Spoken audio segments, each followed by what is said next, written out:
Salut à toi, aujourd'hui on se retrouve pour une nouvelle vidéo sur les produits Ninja. Comme tu le sais, en plus du barbecue, je suis une Ninja addict, j'adore les produits de Ninja. Et du coup, j'avais envie aujourd'hui de te faire une vidéo sur la machine à café Ninja, la Ninja Deluxe, qui est vraiment ultra sympa. Moi, ça va faire 1 an que Ninja me l'a envoyée et elle sert tous les matins, je l'adore. Avant ça, j'avais une Seiko et j'ai eu aussi une DeLonghi. Je crois que c'était la DeLonghi Eletta exactement. Et vraiment, j'ai vendu ma Eletta pour garder juste la Deluxe parce que j'étais plus satisfait par la Ninja que par la DeLonghi. La DeLonghi et même la Seiko étaient beaucoup plus bruyantes, moins l'impression de faire soi-même son café, etc. Et là, en fait, on a l'impression de faire notre café, mais en étant quand même guidé. Donc, c'est quand même très facile à faire et on a vraiment un résultat qui est vraiment incroyable. Du coup, je voulais faire une petite vidéo pour te la présenter, montrer ses spécificités, ses modes, etc., mais aussi te montrer des astuces que j'ai pu acquérir au bout d'1 an d'utilisation de cette machine, parce que je vois qu'il y a... Alors, j'ai un groupe Facebook sur la machine à café, je te mets le lien et ainsi que toutes les infos importantes dans le descriptif de la vidéo, et je vois que beaucoup, des fois, soit ont du mal à l'utiliser, soit ils ont peur qu'elle soit un petit peu trop compliquée à utiliser. Du coup, je te partage mes astuces et tu verras qu'avec tout ça, les cafés sont vraiment extrêmement bons. Comme tu le sais, je fais pas des vidéos juste pour faire des vidéos, je fais des vidéos quand les choses me plaisent vraiment. Je profite de te dire aussi qu'en ce moment c'est le Black Friday de chez Ninja et du coup il y a vraiment des offres super sympas. Le temps du Black Friday, mon code a changé, maintenant c'est Blondie BFN 10 et j'ai réussi aussi à avoir un code promo pour les Belges, donc qui est l'or 20. Ça vous permet d'avoir des promos en plus des offres Black Friday. Donc pour les Français, vous avez une remise de 10% en plus accumulée avec les produits. Je vous mets la liste des produits, je sens tout. Et pour les Belges, pour une fois, ils sont favorisés parce qu'ils ont des offres super intéressantes et le code promo rajoute 20% de remise en plus. Donc c'est quand même vraiment intéressant. C'est juste, ces codes sont là juste le temps du Black Friday, donc le Black Friday 2025. Et il y a vraiment des choses sympas comme les crispy, que ce soit colorés ou non, qui ont vraiment des tarifs super sympas en plusieurs récipients. Les crémis et les swirls à des prix vraiment sympas aussi, avec 4 pots au lieu de 2 et des prix vraiment pépites. Les air fryers, il y a des air fryers grands modèles à des prix super sympas en dessous de 130 euros, il me semble, donc vraiment sympa aussi. Bref, tu verras, il y en a pour tous les goûts et il y a de quoi vraiment se faire plaisir ou pour préparer aussi les cadeaux de Noël. Bref, j'arrête de papoter, on passe à la suite de la vidéo. Unboxing de la Ninja Deluxe, on regarde ses spécificités et bien entendu, après ça, on va parler des astuces, etc. On se retrouve à la fin de la vidéo et je te dis à tout de suite. C'est parti pour l'unboxing de notre Ninja Deluxe. Pour rappel, c'est le modèle 601. Il existe aussi le 501 et il me semble le 701. Si je dis pas de bêtises, j'ai un doute pour le 701. Je vous mets dans le descriptif aussi la différence entre le 501 et la 601. Il y a un peu moins de modèles sur l'autre modèle, sur le 501. Il y a un petit peu moins de mode au niveau des cafés. Mais quand même, c'est quand même intéressant. Donc pour rappel, ici, moi, c'est la Ninja Deluxe 601. La machine est livrée avec ici un petit tunnel qui va servir en fait quand on va moudre le café à faire directement tomber dans le petit machin juste ici. Ensuite, on a un petit tasseur qui est livré avec. Le bac qui va servir à récupérer l'eau de la machine à café. Donc la machine se nettoie après les cafés. Donc c'est tout à fait normal si vous avez de l'eau là-dedans. C'est tout à fait normal. La machine se nettoie quand même. On a ici le petit pichet. Le réceptacle qui va servir à faire le café. Donc on moue ici et ici le café se fait. On verse le café juste ici. Je ne sais pas si vous voyez un petit peu. Ma main elle est tout là-haut. La machine juste ici au-dessus, vous avez un chauffe-tasse qui est aussi, donc c'est vraiment sympa pour le prix. Et on a une petite grille qui est ajustable pour, en fonction de la taille de notre café. On peut faire plus ou moins ça. Moi, je la mets juste ici. Et ça, on peut l'enlever si on a des gros mugs, pour partir quand on part en voyage, etc. On enlève et ça nous permet d'avoir une tasse encore plus haute. De ce côté-là, on a le système pour faire mousser le café. Donc, on a le pichet. Et je ne sais pas si vous voyez, on a plusieurs... Hop, j'essaie de vous montrer. Il y a plusieurs ronds. C'est en fonction du niveau qu'on veut de lait. Donc, on peut faire soit mousser du lait végétal, soit mousser du lait animal. Et on peut avoir deux modes. On a le mode pour le lait végétaux et le mode pour le lait animal, et on peut le faire soit en chaud soit en froid, et pour en chaud si on veut plus ou moins de mousse. De ce côté là on va avoir un petit tiroir de rangement pour mettre nos autres petits filtres. Donc un tout petit filtre pour les expressos, le grand filtre pour les très longs cafés et les cold brew. Donc ça permet de ranger, c'est vraiment sympa quand même. Et ici, moi, j'ai mis le filtre moyen, donc je viens juste de faire du café. C'est pour quand on veut faire des doubles expresso, et c'est celui vraiment que j'utilise le plus. À savoir que tous les éléments inox qui s'enlèvent, donc ça et ça, passent sur la vaisselle, il n'y a aucun problème. Moi, ça fait 1 an que je le fais régulièrement, et vraiment, aucun problème. Je récapitule, de ce côté-là, on grind le café, donc on moud le café, et de ce côté-là, le café se fait en lui-même. Au niveau de l'écran de contrôle, de ce côté-là, on va retrouver tous les éléments qui concernent la moulure du café. Donc, on a un assistant barista qui est là pour vous aider. Moi, personnellement, je ne l'utilise pas parce que je trouve que j'ai des meilleurs résultats en faisant mes propres compositions.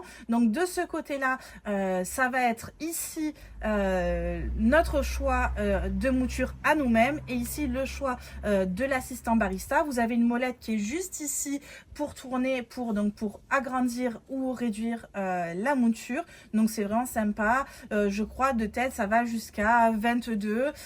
C'est quand même, on a vraiment un très très grand choix, et plus on va aller haut dans les chiffres, plus notre mouture sera grossière, plus elle sera grosse. Donc là, on a ce qui a été recommandé. Moi, il me le recommande à 2 et je le préfère au niveau 3. De ce côté-là, au niveau des boutons, c'est le Start Grind. C'est pour lancer la mouture. Vous pouvez choisir si vous voulez que votre café soit plus ou moins fort. Donc, on a plusieurs choix possibles. 3, c'est très très fort. Et 1, c'est pas très fort. Moi, je le mets à 2. Et en fait, c'est ce qui va aussi mettre plus ou moins de café dans votre machine, dans votre petit réceptacle ici.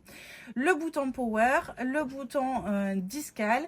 Ici, on va avoir un bouton pour faire juste de l'eau chaude. Donc, on a un petit tuyau juste ici, et on a un petit bouton qui nous permet d'avoir uniquement de l'eau chaude. Ici, on a une molette qui nous permet en fait de choisir les différents cafés que l'on souhaite, et en fonction de ce qu'on choisit en fait, on va avoir un mode différent. Donc ici, on va partir du début, le mode expresso, ensuite le cold press pour les cafés froids, et l'americano. Moi, l'americano, c'est un café que je bois tous les matins. C'est un double expresso avec un ajout d'eau. À savoir que si je change le petit panier ici, je vais avoir accès à d'autres choix possibles.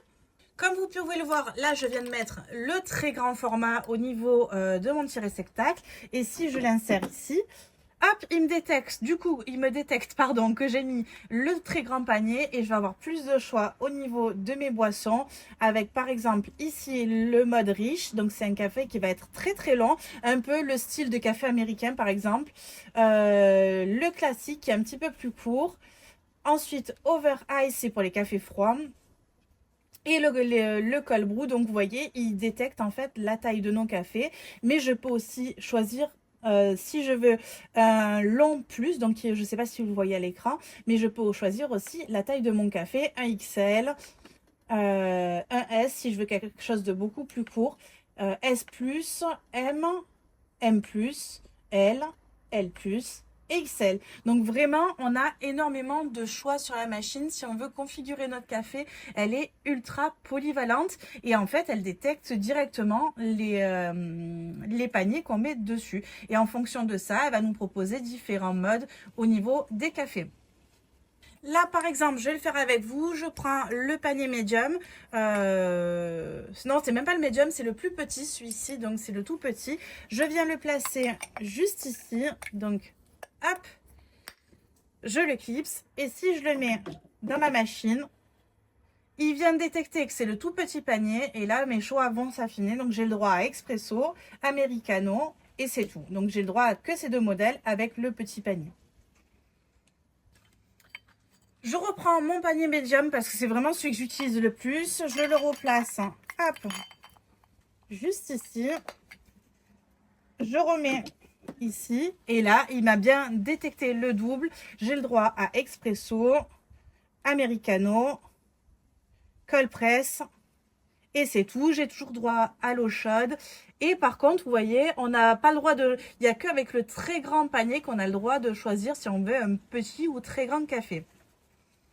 La partie droite c'est tout ce qui va correspondre au mousseur, donc on a le droit de choisir la taille de notre mousse. Donc on peut avoir très peu de mousse, moyennement de la mousse, beaucoup de mousse. Moi j'utilise beaucoup celui-ci. On peut avoir aussi uniquement de la mousse froide, donc là le lait ne chauffe pas du tout. Et comment ça se passe? On met notre lait juste ici, il y a un mousseur qui est tout en bas et là c'est la buse vapeur. Au niveau des boutons, donc là pour choisir si on veut du lait normal, donc lait de vache, brebis, etc. ou du lait végétal. Là, on lance le mousseur à lait. Là, c'est pour verrouiller la machine le temps de la nettoyer. Et ici, la purge, quand on a fini de faire mousser notre lait, la purge pour purger la buse de vapeur et vraiment la nettoyer correctement. Astuce très importante. Alors, je reçois beaucoup de messages. Ouais, le café, il est trop fort, etc. Avec la Ninja Deluxe, prendre toujours du café en torréfaction blonde. Sinon, vous allez, surtout si vous n'avez pas l'habitude des cafés très forts, style de restaurant, etc. Vous allez être très déçu. Donc, prendre une torréfaction blonde, ça, c'est le meilleur conseil. Et moi, personnellement, je prends celui-ci, donc il vient de chez Montista. Alors, j'ai pas du tout de collaboration ou quoi. Je le paye plein pot, c'est pas, mais c'est vraiment le café qui je trouve est vraiment excellent chez moi. Il est vraiment très très bon. Je prends le blend numéro 5 qui le vendent en ligne. C'est vrai que c'est un petit peu plus cher qu'en magasin et encore, mais au niveau de ma satisfaction, j'ai jamais trouvé aussi bon. Vraiment, je le trouve vraiment incroyable. Ils torréfient, c'est comme ça qu'on dit, ou ils torréfient eux-mêmes leur café. Ils ont énormément de choix avec des variétés. Il y a plein de choix différents sur leur style. Pareil, je vous mets un lien de la vidéo. Et vraiment, c'est celui qui match le mieux avec la Ninja Deluxe, avec lequel j'ai eu les meilleurs résultats. Donc ça va faire maintenant pareil, je crois 6 ou 7 mois que j'utilise uniquement celui-là. Et vraiment, j'en suis pas déçue.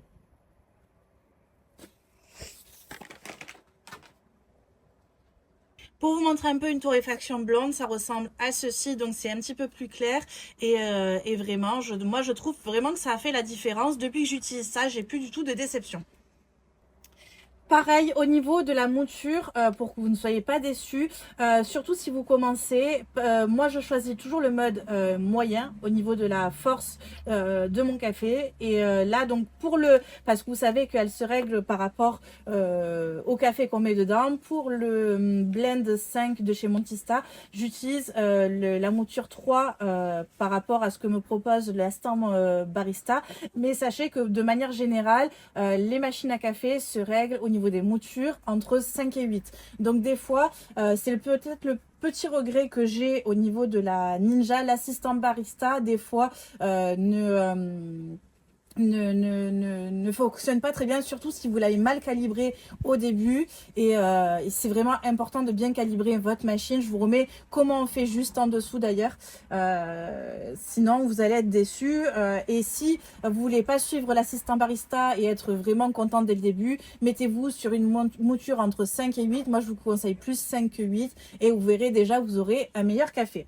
On va essayer de se faire un café tout de suite pour voir quel bruit il y a. Si au niveau du bruit, moi je trouve qu'elle est déjà beaucoup plus silencieuse qu'une DeLonghi, et voir le résultat d'un café. Alors comme vous le savez, moi je bois uniquement des americanos, mais on va faire un expresso et un americano. On va commencer par se faire l'americano. Donc du coup je récupère ici, je mets le petit tunnel juste ici, je le clipse bien, je le remets dans la machine. Alors moi je sais pas, j'ai un bug sur ma machine, il me dit installe tunnel, mais il y est bien, ça me dérange pas au niveau de l'utilisation, ça fait un moment que ça y est, et tant que ça marche, moi ça me dérange pas du tout. Je vais choisir, hop, americano juste ici, et on va venir lancer la mouture. Comme vous pouvez le voir, le bruit n'est pas non plus catastrophique.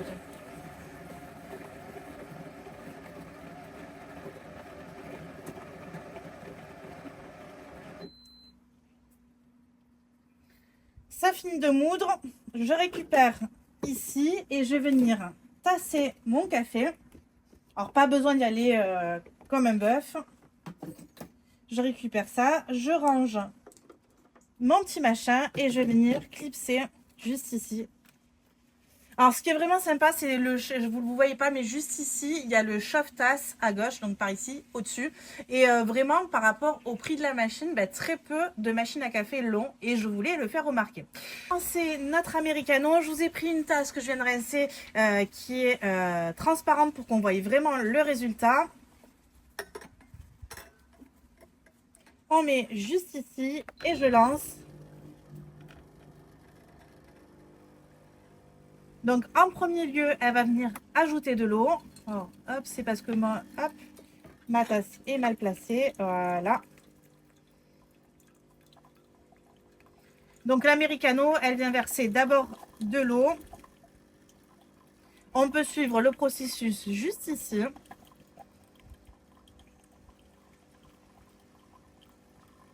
Et au niveau du bruit, ça reste quand même acceptable.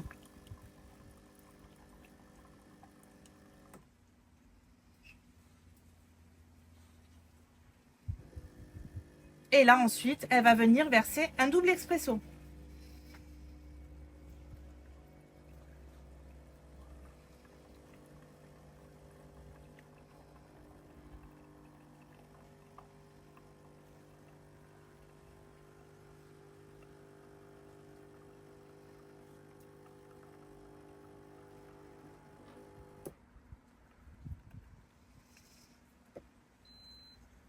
Elle nous indique que ça a fini. Et le résultat juste ici, comme vous pouvez le voir, un café qui est bien de belle couleur, le créma qui est juste ici. Je vais essayer de pencher un petit peu sans tout faire tomber. Il y a un joli créma et en termes de goût, il est vraiment très très bon. Ensuite, on va venir faire un expresso pour voir ce que ça donne aussi. Donc je récupère ça. Vous ne me voyez pas, mais je suis en train de vider les petites galettes. Comme vous pouvez le voir, les galettes, elles sont parfaites, hein. Elles sont bien compressées. Ensuite, ici, je viens changer le petit panier. Pour faire un expresso, je mets le tout petit. Hop, petit panier juste ici. Il détecte bien que je suis sur le petit panier. Il me détecte le mode expresso. J'ai le choix avec americano ou expresso, c'est tout. Je vais venir moudre.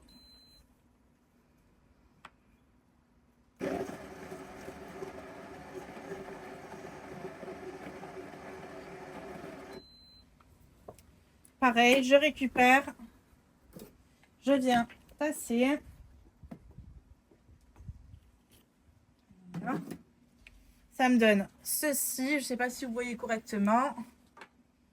Je range ça là avant de le perdre. Et on va venir placer ici.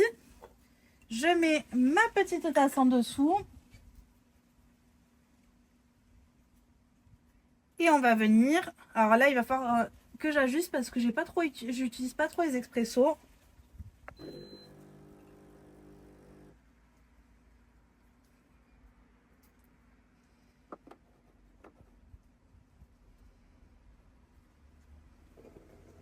Donc là, elle chauffe tranquillement. Alors en plus, il y a du vent, on est en extérieur, donc j'espère que ça va pas trop... Ah bah ça tombe nickel, voilà. Et vous voyez, il y a une très belle couleur qui est en train de sortir.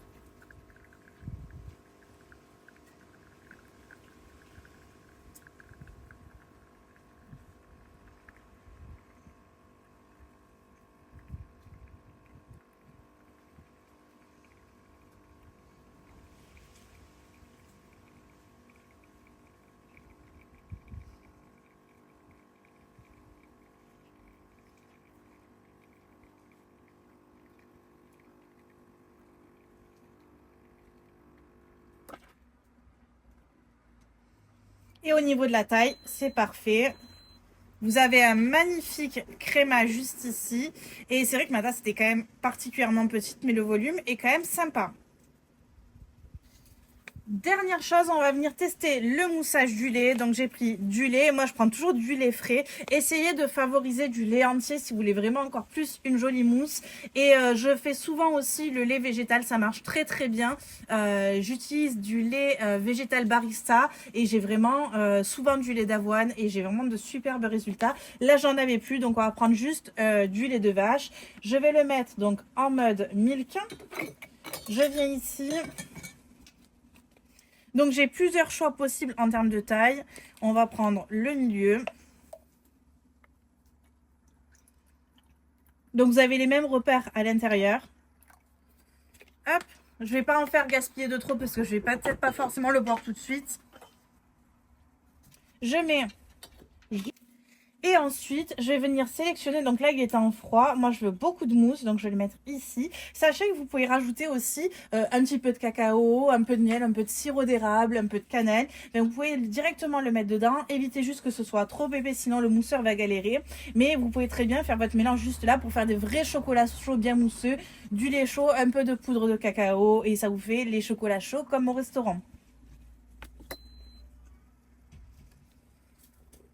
Et là, je lance mon mousseur.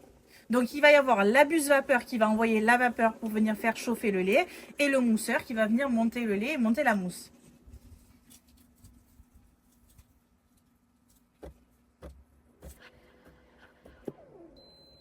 Elle nous indique qu'elle a terminé. Pareil, je vous prends une tasse transparente pour que vous puissiez voir le résultat. Petit défaut aussi qu'on peut avoir, que je trouve qui est pas très sympa, c'est que ça peut goûter un petit peu. Ils auraient peut-être dû mettre un petit réceptacle juste ici. Je vous montre le résultat dans le petit récipient. Donc on a une jolie mousse. Et si je fais ça,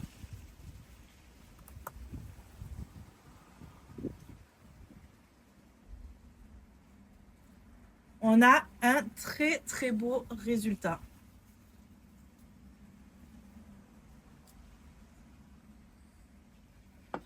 Du coup, si je devais résumer un petit peu les petits défauts, c'est vrai que ça a tendance, par exemple, au niveau de quand ça moule le café, à en mettre un petit peu à côté. Donc, il faut souvent bien nettoyer. Le mousseur, pareil, on aurait bien aimé un petit réceptacle juste ici pour le nettoyer aussi. Mais bon, dans l'ensemble, quand on voit le rapport qualité-prix, il n'y a pas à chipoter. On a un chauffe-tasse ici, on a pas mal de modes, pas mal de tailles disponibles, des paniers différents. Enfin bref, moi je trouve que c'est un excellent compromis et comme je vous dis, ça fait presque un an que j'utilise et je la changerai pour rien au monde. J'espère en tout cas que cette vidéo t'aura plu, qu'elle t'aura permis de mieux découvrir cette machine à café Ninja de luxe, qu'elle t'aura permis de te conforter ou non dans le choix de l'achat et qu'elle t'aura permis, si tu l'as déjà, à mieux comprendre ta machine à café et à mieux t'en sortir avec. On se retrouve de toute façon très vite pour une nouvelle vidéo, soit sur le thème des barbecues, soit sur le thème de Ninja. Et bien entendu, je te rappelle les codes promo qui sont valables juste le temps du Black Friday. Le temps du Black Friday, c'est jusqu'à début décembre, donc n'hésite pas à profiter s'il y a besoin soit de faire des cadeaux, soit de faire à toi-même des cadeaux. Moi, j'aime bien la deuxième solution aussi. Pour les Français, le code, c'est Blondie BFN 10. Je vous le remets en dessous d'ailleurs. Et pour les Belges, c'est l'or 20. Donc du coup, vraiment sympa, il y en a pour tous les goûts. Et pour une fois, il y en a pour les Belges aussi. Je vous dis à très vite et on se retrouve très bientôt.